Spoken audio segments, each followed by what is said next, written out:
शीतला माता की पूजा सनातन धर्म में विशेष रूप से स्वास्थ्य और रोगों से रक्षा के लिए की जाती है। शीतला माता का व्रत करने से चेचक, फोड़े फुंसी, बुखार और त्वचा रोगों से रक्षा होती है और घर परिवार में स्वास्थ्य, शांति और सुख बना रहता है। बच्चों की लंबी उम्र और रोगों से बचाव के लिए माता शीतला की आराधना की जाती है। गांवों और परिवारों में महामारी या बीमारी से रक्षा के लिए भी ये पूजा परंपरा से की जाती है। माता शीतला की कृपा प्राप्त करने के लिए कमेंट में जय मां शीतला अवश्य लिखें और कथा को अंत तक जरूर सुनें। ये कथा उस समय की है जब धरती पर श्रद्धा का वास था, जब प्रकृति की हर शक्ति में ईश्वर का अंश देखा जाता था और जब माँ के हृदय की पुकार स्वयं परम पिता परमेश्वर को भी विचलित कर देती थी। ये कहानी है एक ऐसी माँ की जिसके लिए उसका कलेजे का टुकड़ा ही उसका पूरा संसार था और जिसके अटूट विश्वास ने स्वयं नियति को भी बदलने पर मजबूर कर दिया। जमुना नदी के किनारे बसा एक छोटा सा गांव था, रामपुरा। गांव चारों ओर से धूल भरी पगडंडियों से घिरा हुआ था और वहां की झोपड़ियां मिट्टी और घास फूस से बनी हुई थीं। इन्हीं झोपड़ियों में से एक में रहती थी यशोदा, एक विधवा माँ। उसका जीवन अपने इकलौते बेटे गोपाल के इर्द गिर्द ही घूमता था। कुछ वर्षों पहले ही उसके पति का देहांत हो चुका था और तब से गोपाल ही उसका सहारा, उसका संसार और उसका भविष्य था। गोपाल 5-6 साल का एक भोला भाला बच्चा था। उसकी आंखों में मासूम चमक और चेहरे पर हमेशा मुस्कान रहती थी। वो गांव के बच्चों के साथ खेलता, मिट्टी के खिलौने बनाता और थक जाने पर अपनी माँ के आंचल में आकर सिमट जाता। यशोदा दिन रात मेहनत करती। वो मीलों दूर से पानी लाती, खेतों में मजदूरी करती ताकि अपने बेटे को 2 वक्त की रोटी और एक अच्छा जीवन दे सके। उसकी आंखों में बस एक ही सपना था, अपने गोपाल को बड़ा होते देखना, उसे पढ़ा लिखा कर एक अच्छा इंसान बनाना। लेकिन नियति को कुछ और ही मंजूर था। एक दिन तपती दोपहर में जब गोपाल अपने दोस्तों के साथ खेल रहा था, अचानक वो जमीन पर गिर पड़ा। उसका शरीर आग की तरह तपने लगा और कुछ ही पलों में उसके पूरे शरीर पर छोटे छोटे लाल दाने उभर आए। घर के अंदर आटा गूंथ रही यशोदा ने जैसे ही अपने बेटे की चीख सुनी, वो घबरा कर दौड़ी। उसने गोपाल को उठाकर अपने सीने से लगा लिया और उसके माथे को छूते ही डर से कांप उठी। गोपाल, मेरे लाल, क्या हुआ मेरे बच्चे को? गोपाल दर्द से कराह रहा था। माँ, बहुत दर्द हो रहा है, मेरा बदन जल रहा है। यशोदा ने उसे कसकर अपने सीने से लगा लिया, जैसे अपने प्यार से ही उसके दर्द को कम कर दे। वो तुरंत गांव की सबसे अनुभवी महिला दादी जमुना के पास भागी। दादी जमुना ने गोपाल को ध्यान से देखा, उसकी नाड़ी देखी और उनके चेहरे पर गहरी चिंता की लकीरें उभर आईं। अरे यशोदा बेटी, ये तो... वे कुछ क्षण के लिए रुक गई, फिर धीमी आवाज में बोली, ये तो शीतला माता का प्रकोप लगता है। दादी जमुना के इन शब्दों ने यशोदा के हृदय में जैसे तूफान खड़ा कर दिया। उसके पैरों तले जमीन खिसक गई। गांव में ये मान्यता बहुत गहरी थी कि जब शीतला माता अप्रसन्न होती हैं, तब बच्चों को चेचक या बड़ी माता का प्रकोप होता है और ये कई बार प्राण घातक भी सिद्ध होता है। नहीं, ऐसा नहीं हो सकता, यशोदा बुदबुदाई, पर उसकी आवाज़ में विश्वास से ज़्यादा डर था। वो तुरंत गोपाल को अपनी गोद में उठाकर घर ले आई। उसका शरीर जल रहा था और दाने हर पल बढ़ते जा रहे थे। वो घबराकर कभी उसके माथे पर गीला कपड़ा रखती, कभी उसे सहलाती, कभी भगवान को पुकारती। अगले ही दिन ये खबर पूरे गांव में फैल गई। एक एक करके लोग यशोदा की झोपड़ी के बाहर इकट्ठा होने लगे। कोई झांक कर देखता, कोई भीतर आकर हाल पूछता, कोई सलाह देता, पर हर किसी की बात का निष्कर्ष एक ही होता, ये शीतला माता का प्रकोप है, माता को मनाना ही पड़ेगा। गांव की औरतें आपस में बातें करने लगीं। यशोदा ने जरूर कोई भूल की होगी, शायद व्रत में कोई कमी रह गई, माता नाराज हो गई हैं। ये बातें यशोदा के कानों में तीर की तरह चुभ रही थीं। वो बार बार अपने मन में सोचती, मैंने ऐसा क्या कर दिया? मैंने तो हमेशा माता का स्मरण ही किया है। लेकिन सवालों का कोई जवाब नहीं था और सामने उसका बेटा दर्द से तड़प रहा था। दिन बीतते गए और गोपाल की हालत और बिगड़ती गई। पहले जो दाने छोटे छोटे थे, अब वे बड़े और गहरे हो गए थे। उसका पूरा शरीर लाल चकत्तों से भर गया था, चेहरा सूज गया था, आंखें अंदर धंसती जा रही थीं और उसकी आवाज़ इतनी धीमी हो गई थी कि उसे सुनने के लिए यशोदा को उसके बिल्कुल पास झुकना पड़ता। माँ, मुझे बहुत दर्द हो रहा है, गोपाल कराहते हुए बोला। यशोदा का कलेजा फट गया। बस मेरे लाल, थोड़ा सहले, सब ठीक हो जाएगा। वो उसे दिलासा देती, लेकिन उसकी अपनी आवाज़ कांप रही थी। वो उसे अपनी छाती से चिपका लेती, जैसे अपने प्यार से ही उसका सारा दर्द अपने अंदर खींच लेना चाहती हो। उसकी आंखों से आंसू लगातार बहते रहते, लेकिन वो अपने बेटे के सामने खुद को संभालने की कोशिश करती। गोपाल अब कुछ भी खाने से मना कर देता। वो बस कभी कभी पानी मांगता और वो भी बहुत मुश्किल से पी पाता। माँ, पानी। उसकी कमज़ोर आवाज़ सुनकर यशोदा तुरंत उठती। वो मिट्टी के घड़े से पानी लाती, उसमें थोड़ा सा शहद मिलाती और अपने हाथों से उसे पिलाने की कोशिश करती। लेकिन गोपाल 2 घूंट से ज़्यादा नहीं पी पाता और फिर थक कर आँखें बंद कर लेता। ये सब देखकर यशोदा भीतर ही भीतर टूट रही थी। जो बच्चा कुछ दिन पहले तक पूरे गांव में दौड़ता भागता था, हंसता खेलता था, आज वही बच्चा अपनी माँ की गोद में निढाल पड़ा था। रातें अब और भी भयावह हो गई थीं। पूरी रात यशोदा गोपाल के पास बैठी रहती, एक हाथ से उसे हवा करती, दूसरे हाथ से उसके शरीर को ठंडे पानी से पोंछती। उसकी आंखों में नींद नहीं थी, सिर्फ डर था। उसे हर पल यही भय सताता, कहीं मेरी आंख लगते ही मेरा बच्चा मुझसे दूर न हो जाए। कभी कभी वो डर के मारे गोपाल की सांसें भी चेक करती, उसके सीने पर हाथ रखकर देखती कि वो सांस ले रहा है या नहीं। हे भगवान, मेरे बच्चे को बचा लो, वो बार बार प्रार्थना करती। आखिरकार गांव के वैद्य को बुलाया गया। वैद्य ने गोपाल को देखा, उसकी नाड़ी जांची, शरीर के दानों को देखा और फिर गहरी सांस लेते हुए सिर हिला दिया। यशोदा, ये कोई साधारण बुखार नहीं है। यशोदा की सांसें थम गईं। तो फिर क्या है वैद्य जी? ये देवी का प्रकोप है, शीतला माता का। यहाँ दवा काम नहीं करेगी। ये सुनते ही यशोदा की आंखों के सामने अंधेरा छा गया। तो अब मैं क्या करूं? उसने कांपती आवाज में पूछा। वैद्य ने गंभीर स्वर में कहा, तुम्हें माता को मनाना होगा, उनकी पूजा करनी होगी, उनसे क्षमा मांगनी होगी, तभी तुम्हारा बच्चा बच सकता है। ये सुनकर यशोदा के मन में एक साथ 2 भाव उठे, एक ओर डर और दूसरी ओर उम्मीद। अब उसके पास एक ही रास्ता था, माता को मनाना, किसी भी कीमत पर। उसने उसी क्षण मन ही मन ठान लिया, मैं अपने गोपाल को कुछ नहीं होने दूंगी, चाहे मुझे कितनी भी कठिन परीक्षा क्यों न देनी पड़े। और यही संकल्प उसके जीवन की सबसे बड़ी परीक्षा की शुरुआत बनने वाला था। यशोदा ने उसी क्षण दृढ़ निश्चय कर लिया कि वो अपने बेटे को बचाने के लिए किसी भी हद तक जाएगी, चाहे उसे कितना भी कष्ट सहना पड़े, चाहे कितनी भी कठिन तपस्या करनी पड़े, वो शीतला माता को प्रसन्न करके ही रहेगी। अगली सुबह सूरज निकलने से पहले ही वो उठ गई। उसकी आंखों में रात भर की जागरण की थकान थी, लेकिन दिल में अपने बेटे को बचाने का अटूट संकल्प। वो सीधे गांव के मंदिर पहुंची। वहां पंडित जी पूजा की तैयारी कर रहे थे। यशोदा उनके चरणों में गिर पड़ी। पंडित जी, मेरे बेटे को बचा लीजिए, मुझे बताइए मैं क्या करूं, मैं सब करूंगी। उसकी आवाज़ इतनी करुण थी कि पंडित जी का हृदय भी पिघल गया। उन्होंने उसे उठाया और गंभीर स्वर में कहा, यशोदा, तुम्हें शीतला माता का व्रत रखना होगा। ये व्रत आसान नहीं है, चाहे कितना भी कठिन हो, मैं करूंगी। यशोदा ने तुरंत कहा। पंडित जी बोले, तुम्हें निर्जला उपवास रखना होगा, पूरे दिन पानी तक नहीं पीना होगा, ठंडे पानी से स्नान करना होगा और माता को ठंडा बासी भोजन अर्पित करना होगा। रात भर जागकर माता का स्मरण करना होगा। जब तक माता प्रसन्न ना हो तब तक हार नहीं माननी है। ये सुनकर एक पल के लिए यशोदा का दिल कांप गया।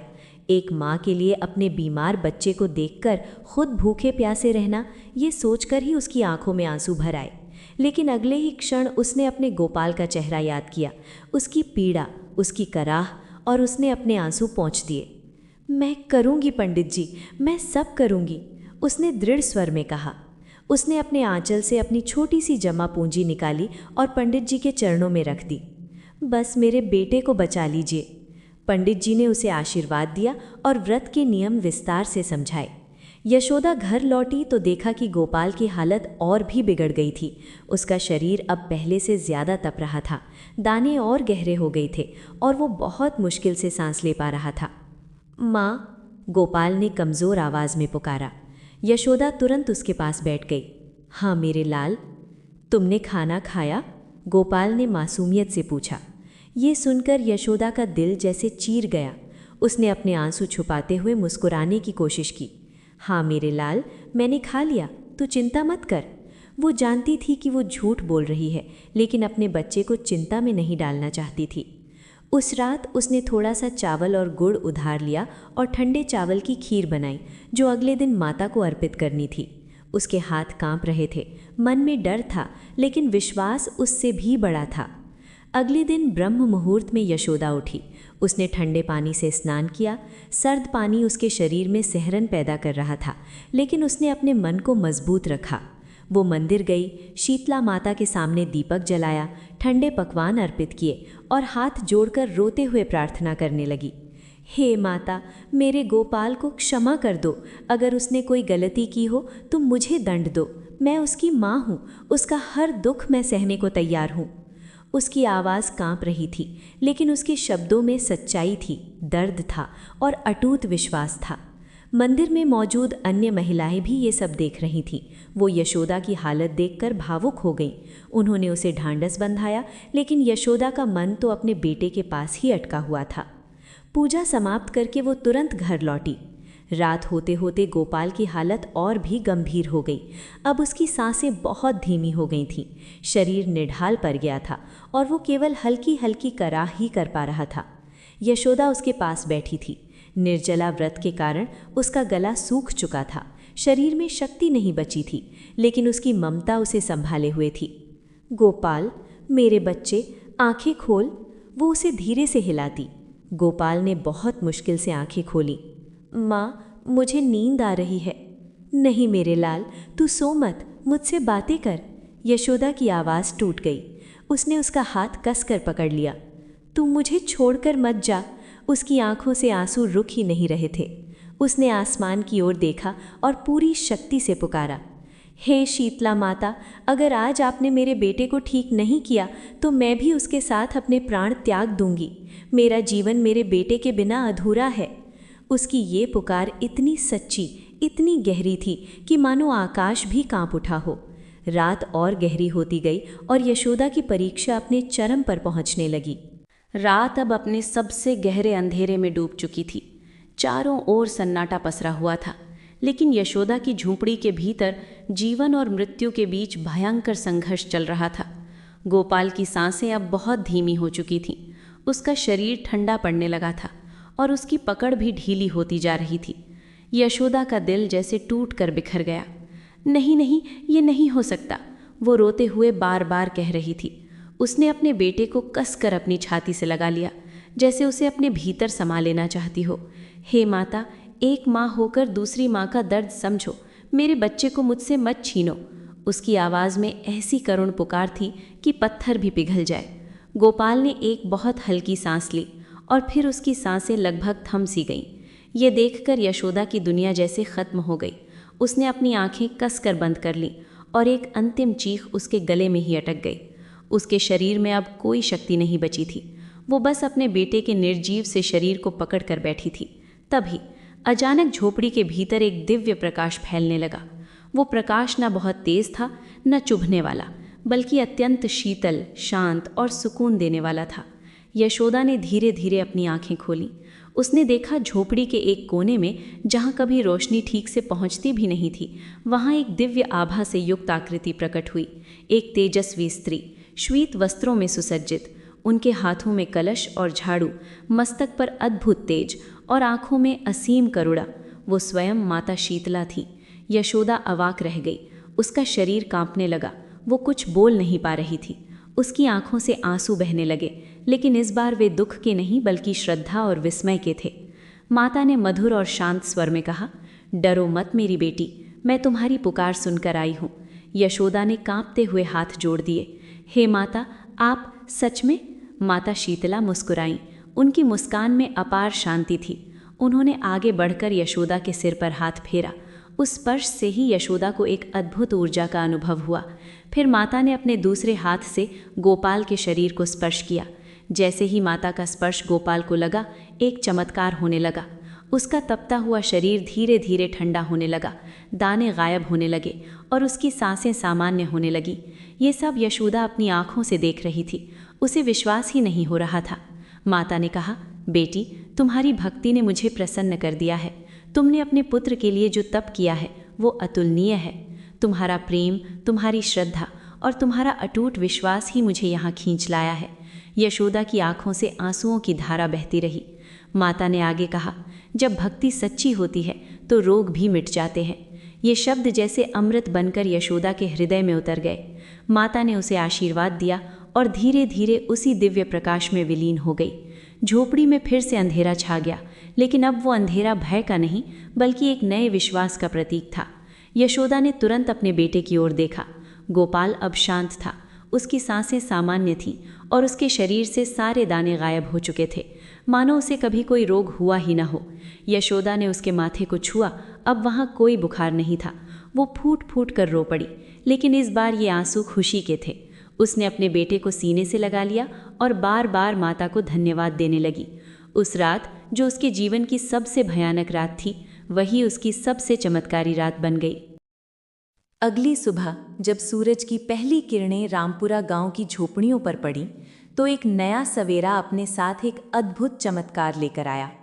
यशोदा अपनी झोपड़ी में बैठी अपने बेटे को निहार रही थी। उसकी आंखों में अब ना कोई भय था, ना कोई चिंता, बस असीम प्रेम और कृतज्ञता का सागर उमड़ रहा था। तभी गोपाल ने धीरे धीरे अपनी आंखें खोली। उसकी आंखें अब बिल्कुल साफ थीं, उनमें वही पुरानी चमक लौट आई थी। माँ, उसने मुस्कुराते हुए कहा, मुझे बहुत अच्छी नींद आई, मैं अब बिल्कुल ठीक हूँ। ये सुनकर यशोदा को जैसे अपने कानों पर विश्वास ही नहीं हुआ। मेरा बच्चा, तू सच में ठीक हो गया, वो खुशी से कांपते हुए बोली। उसने गोपाल को कसकर गले लगा लिया और उसकी आंखों से खुशी के आंसू बहने लगे। मेरा लाल, मेरा गोपाल, वो बार बार उसे चूमने लगी। गोपाल अब पूरी तरह स्वस्थ था। वो उठकर बैठ गया जैसे उसे कभी कोई बीमारी हुई ही ना हो। माँ, मुझे बहुत भूख लगी है, उसने मासूमियत से कहा। यशोदा मुस्कुरा उठी। हाँ मेरे लाल, अभी देती हूँ, सब कुछ है मेरे पास। उसके चेहरे पर अब एक नई चमक थी, विश्वास की, भक्ति की और माता के आशीर्वाद की। कुछ ही देर में गोपाल झोपड़ी के बाहर निकल गया और गांव के बच्चों के साथ खेलने लगा, हंसते हुए, दौड़ते हुए, बिल्कुल पहले जैसा। जब गांव वालों ने ये दृश्य देखा तो वे आश्चर्यचकित रह गए। अरे, ये तो वही गोपाल है जो कल तक मृत्यु के कगार पर था। ये कैसे संभव है? धीरे धीरे पूरा गांव यशोदा की झोपड़ी के पास इकट्ठा हो गया। दादी जमुना, वैद्य और अन्य बुजुर्ग भी वहां पहुंचे। उन्होंने गोपाल को स्वस्थ देखा, यशोदा को देखा और सब कुछ समझ गए। यशोदा ने नम आंखों और शांत स्वर में पूरी घटना सबको सुनाई। पूरा गांव श्रद्धा से भर उठा। ये माता शीतला का चमत्कार है। यशोदा की सच्ची भक्ति ने माता को स्वयं प्रकट होने पर विवश कर दिया। चारों ओर जय मां शीतला के जयकारे गूंजने लगे। उस दिन के बाद यशोदा सिर्फ एक साधारण स्त्री नहीं रही, वो भक्ति, विश्वास और ममता की प्रतीक बन गई। उसकी कथा दूर दूर तक फैल गई। लोग दूसरे गांवों से आकर उस स्थान के दर्शन करने लगे जहां माता ने साक्षात प्रकट होकर अपने भक्त की लाज रखी थी। इस कथा से हमें ये शिक्षा मिलती है कि जब भक्ति सच्ची होती है तो कोई भी बाधा बड़ी नहीं होती। एक माँ का प्रेम और विश्वास स्वयं ईश्वर को भी झुकने पर मजबूर कर देता है, और जहाँ श्रद्धा होती है वहाँ चमत्कार अवश्य होता है। प्रिय साथियों, हम सभी माता शीतला के चरणों में प्रार्थना करते हैं कि उनकी कृपा आप और आपके परिवार पर सदा बनी रहे। जय माँ शीतला।